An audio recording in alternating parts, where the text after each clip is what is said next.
అందరికీ నమస్కారం. మాట మన వ్యక్తిత్వానికి ప్రమాణం. రాజకీయాల్లో విమర్శలు ప్రతి విమర్శలు చాలా సర్వసాధారణం. ఆ విమర్శలు ప్రతి విమర్శలు ప్రజా సమస్యల మీద జరగాలి, కానీ వ్యక్తిగత దూషణలు లేదా వ్యక్తిగత విమర్శలు ఉండకూడదు.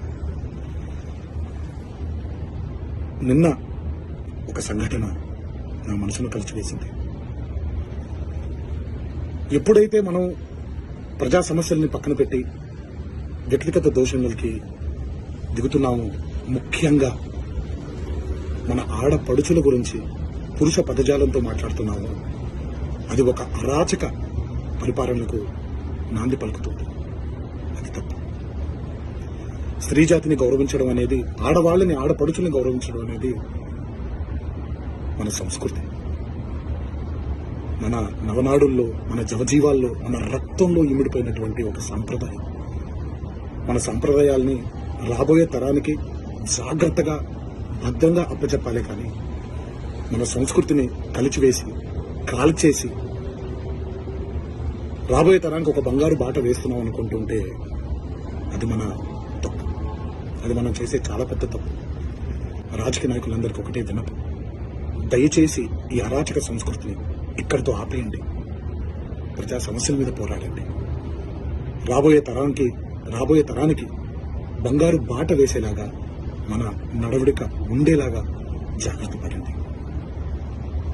ఇది నా విన్నపం మాత్రమే. ఇది ఇక్కడితో ఆగిపోతుందని మనసారా కోరుకుంటూ సెలవు తీసుకుంటున్నాను. అందరికీ నమస్కారం. మాట మన వ్యక్తిత్వానికి ప్రమాణం. రాజకీయాల్లో విమర్శలు ప్రతి విమర్శలు చాలా సర్వసాధారణం. ఆ విమర్శలు ప్రతి విమర్శలు ప్రజా సమస్యల మీద జరగాలి, కానీ వ్యక్తిగత దూషణలు లేదా వ్యక్తిగత విమర్శలు ఉండకూడదు. నిన్న ఒక సంఘటన నా మనసును కలిచివేసింది.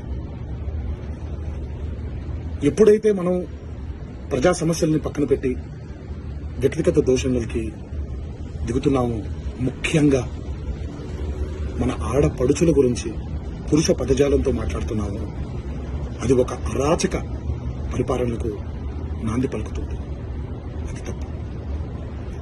స్త్రీ జాతిని గౌరవించడం అనేది, ఆడవాళ్ళని ఆడపడుచుల్ని గౌరవించడం అనేది మన సంస్కృతి. మన నవనాడుల్లో, మన జవజీవాల్లో, మన రక్తంలో ఇమిడిపోయినటువంటి ఒక సంప్రదాయం.